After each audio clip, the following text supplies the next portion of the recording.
In today's video, I'm going to teach you how to undo typing in Gmail. If you've ever deleted a sentence by accident or changed formatting you didn't mean to, this will help you get it back quickly and confidently. Start with Gmail on your computer. Open the draft you're working on and click into the message body so your cursor is active. The easiest way to undo your last change is with the keyboard. On Windows or Chrome OS, press Ctrl and Z. On a Mac, press Command and Z. Each press steps back one action, so you can tap it a few times to rewind several edits. If you go too far, you can redo. On Windows, press Ctrl and Y, or Ctrl, Shift, and Z. On a Mac, press Command, Shift, and Z. Redo walks you forward through the changes you just undid. You can also use the on-screen buttons.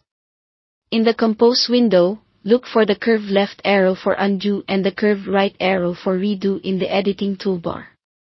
If you don't see the toolbar, click the formatting icon to reveal it, then use the arrows to move backward or forward through your recent edits. Undo works in more places than just the message body. If you change your subject line and want to revert it, click in the subject field and use the same keyboard shortcuts. Undo will also reverse formatting changes, pasted content, and deletions, as long as you do it right away. A few tips make this more reliable. Keep your cursor in the area you want to undo. Moving to a different field can change what Gmail considers the active editor. Undo history is temporary. If you close the draft, leave the page, or refresh the browser, that history is usually cleared. Because Gmail autosaves, undo works best immediately after a change.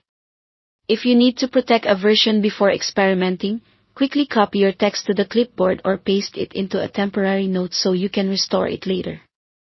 On the Gmail mobile app, open your draft and tap in the message body. Look for the undo and redo icons in the formatting bar. They function just like on desktop. If you're using an iPhone, the system Shake to Undo can also revert recent typing in many apps when enabled. If you use a physical keyboard with your phone or tablet, the same control or command shortcuts typically work there too. Finally, note that undo send is different. It cancels sending for a few seconds and doesn't restore typing inside your draft. For reversing edits, use undo and redo as shown here.